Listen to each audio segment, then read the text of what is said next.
May blower.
Mga katoto, yan na, kaya may mga gamit po na ganito, no?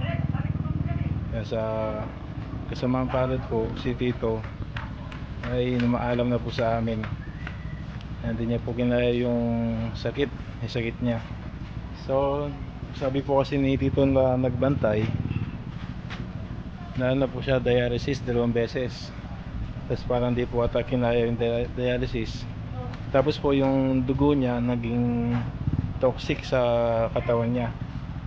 Yun po sabi ng doktor, kaya yun po yung di na kinaya ng katawan niya. Kaya namatay si Tito kaninang alas 6 ng umaga.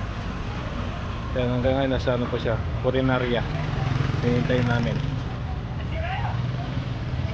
Kaya masakit mga katutok, pero kailangan namin tanggapin na wala na si Tito. Yan, si Tito nga po pala mga katutok, sa mga di po nakakaalam, siya po yung mga kasama namin sa vlog. Pagkakain po kami na lola, ako, tsaka si Tito. Yun nga po, kami tatlo. Eh, nagisakit po ni Tito, ulitin ko lang po, yung infection sa dugo, tsaka infection sa kidney. Ito yung nagisakit ni Tito. Kaya mga katutok, hintayin lang natin mamaya na dumating. Nasa ano pa si Tito, nasa Coronarya.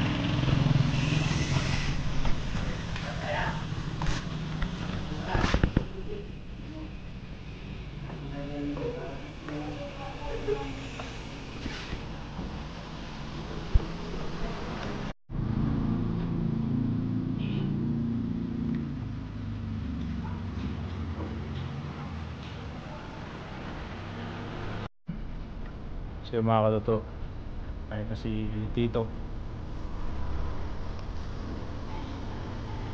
Nakabulol na si Tito.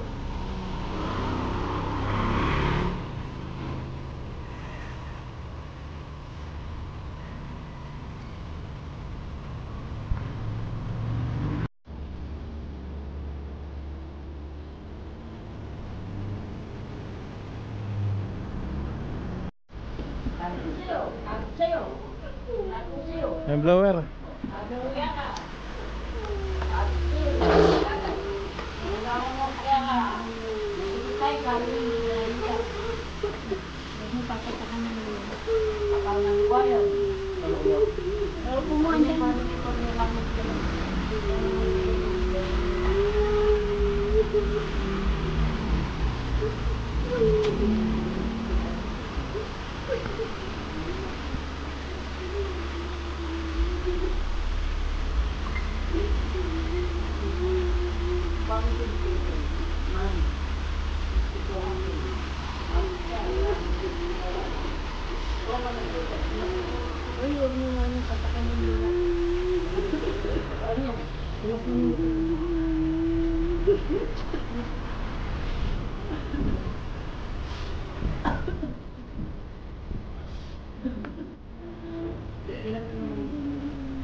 Wow.